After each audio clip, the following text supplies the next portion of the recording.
morning, Dr. Zira. Good morning, Julius. How's our patient today? No change. The minute you open the door, he goes into his act. See? He keeps pretending he can talk. That bright eyes is remarkable. He keeps trying to form words. You know what they say. Human see, human do. Hey everyone, welcome back. As you can see, we're starting the Aurora Planet of the Apes Dr. Zira kit. This is going to be my first figure kit I've ever built. Not really sure how it goes. If you remember back to the review of this kit, I spoke about it being my choice because it was a lot, or it appears to be a lot simpler than a lot of the other figure kits that I've seen, or that I actually have, in the way that her body, torso, and leg area are just two pieces, the front and the back. The arms and the head, of course, are separate, but the main body piece is two pieces, front and back. Whereas the other kits of this series, at least, the body is made up of like four pieces, and you have seam work in the middle, and you know it's just a lot simpler. So I decided to give this a try, and like I said, of all of the Planet of the Apes kits, it's my least favorite. So I figured if I screw it up, I'm not going to be happy about it, but it's not going to hurt as much either as if it was one of the kits I really want to do, like Zeus or General Ursus. So let's get on with the kit. Here's what we've done so far. What I've done so far basically is everything so far has just been done in components. As you can see, we've got the body, like I said, it's two pieces. All I have to do is assemble the arms, put them in, the head, bam, and she's done. Of course, the rest of the work would go into the base and painting. So, like I said, should be fairly simple. Okay, so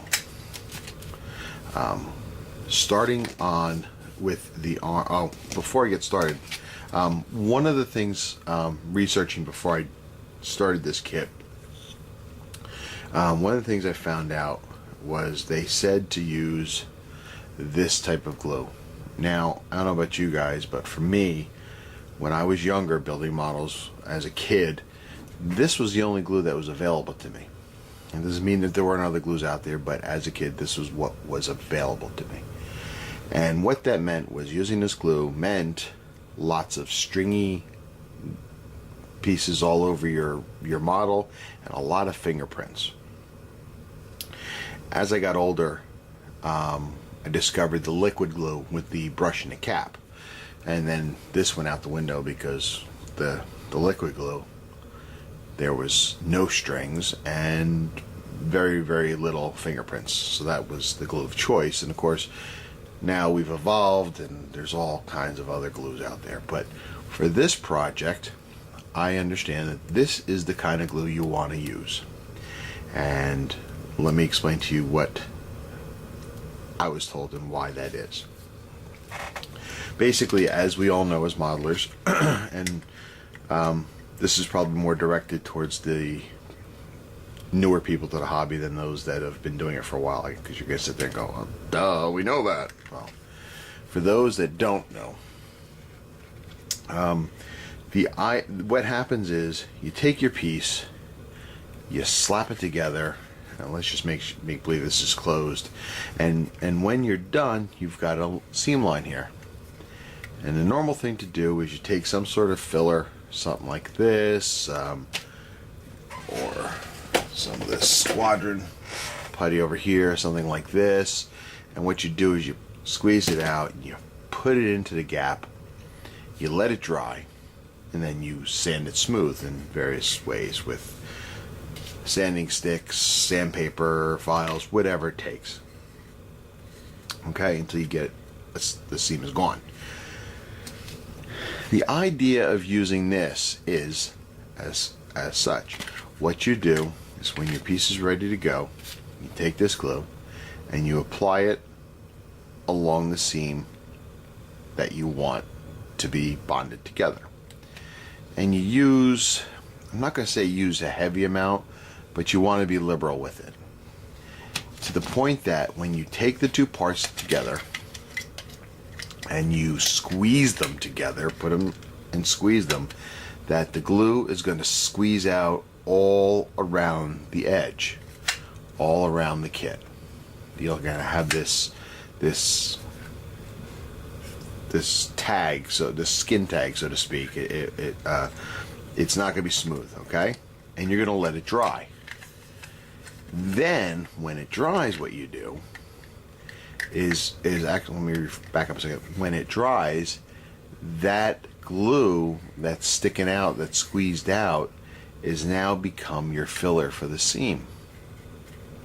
So once it's fully dried, all you have to do is you take your hobby knife, and then all you have to do is go along and scrape it off. And then, for the most part, and then you can use your standing sticks and you can go through and you can finish it off. But basically, you don't have to add the filler because the glue acts as the filler. Okay, and again, this works better because the liquid glue doesn't work the same way. It doesn't. So that's what I'm using. So in some respects, it's kind of a step backwards for me because you know how it is. You learn something new, a better product comes out, and you move forward. And I'm going backward to take the old school gel glue back. So here's what we did. So far, both her arms are done. Okay, they went together very well. And let's see if I can get the light on here for you so you can see. I always forget the light. Don't know why. So, right here is the seam. Using the technique that I just told you about, all I did was squeeze this together, and I've used my knife and I cleaned it up, and it's almost gone. So it's going to take a little bit more work, but for the most part, it's invisible again. The back side I had a little bit more issue because the pieces didn't line up perfectly, so there was a lip. So I put the squadron, sorry, Mr. Surfacer in there. I'm going to let this dry overnight, and then I'll get back and I'll sand that smooth. Same thing with this one. Okay, this arm is 3 pieces all together. You got the outside, the inside, and then the hand is separate. Seam line again here, need a little bit of work, Mr. Surfacer on it, but the lower part down here seemed to work out pretty good right off the bat, so that's good. Just a little bit more work. The inside, almost all gone.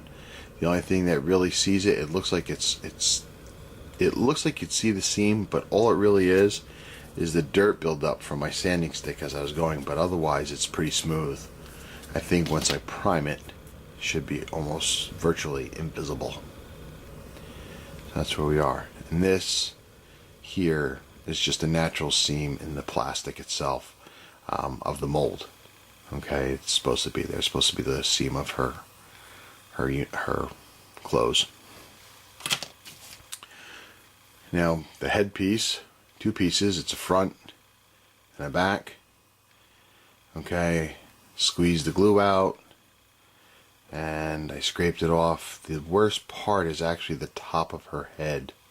The sides cleaned up pretty good. It's just this top. There's a gap here, so I'm gonna have to keep working with this a little bit, and then I'm gonna have to find a way. I'm starting to lose the hair contour around that, so I'm gonna have to figure out how to get that back.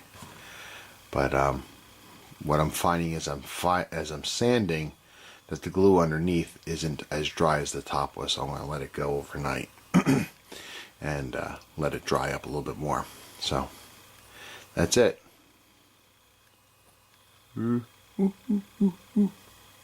Anyway, that's it for now. So basically, hopefully tomorrow, we've got a snow day here in New Jersey. My kids are off of school, and I already took off just in case, so we didn't have to pay for a babysitter. So tomorrow these things should be fully dried. I can continue sanding, get the seams done. I want to get all the seam work done prior to assembling it to the body, because I feel it'll be a lot easier to work the seams like this with a piece like this in my hand than trying to work around the whole body and everything. So my goal, hopefully tomorrow we get the body together, pieces installed. Basically she'll be done and ready for paint, primer and then paint, and then we're going to move over to the base. So until then, I'll be right back. Alright guys, welcome back. I was doing some work on Zira last night, and I kind of got carried away with the work and didn't show you guys, but I wanted to show what I did, especially for those that are just starting out and new to the hobby. And what I did to Zira, if you remember from the first video, her body is one big piece. Okay, the extra pieces comes with her arms are separate, two parts. Her other arm is 3 parts. It's two for the arm, and then the hand is 3 parts, and then the head is 2 parts. Now they all join the body. Now what happens is when you join the body, there's these really large ugly gaps right here in the shoulder. So I want to fill them in and make them look good. And for this task, what I used is this epoxy sculpt putty. It's a 2-part putty. You need to take 2 pieces, and just real quick to show you what it's like if you've never used this stuff. It's really pretty good. There is a part and there's a B part. Okay, and what you do is you take equal parts of both A and B. In this case, I'm just going to take a little bit. You can see it right there. Equal part. It's about right. It doesn't have to be exact. Okay, you put them together and you squish and you mold and you squish and you mold until you get it mixed real well. Okay, like anything else in this hobby, if you don't mix it right, it doesn't work right. But once I got it mixed, we're gonna just make believe I mixed it for about 5 minutes or so, is you roll this out, and I made it nice and thin like so. And then what I did is that there was a joint right here, and what I did is I just took it, laid it on like so, and then blended it in. Now to help do that, I had this tub of water, and I just put a little water on my finger, and I just massaged it and rubbed it until it molded to the contour I wanted. This stuff is pretty good because it'll stay pliable, for about 1 to 3 hours. And after I was done, I let it set and overnight and dry. And this is what I got this morning. A little bit of sanding and it should be ready for primer. What I did do is here, it looks like a hole, but it's really not. What I did is the seam line from her shoulder, I continued the seam line from her shoulder to her neckline. That's all I did. Just I dragged my etching tool through the putty and made the line. That's all. And let it sit overnight. And so far, pretty happy with the way it came out. It looks pretty good. So it's going to sit some more until I get home from work tonight, and then that should be thoroughly dried there. It'll be almost 24 hours, and then I'll start doing a little sanding, and she should be ready for some primer and paint. Until next time, be strong.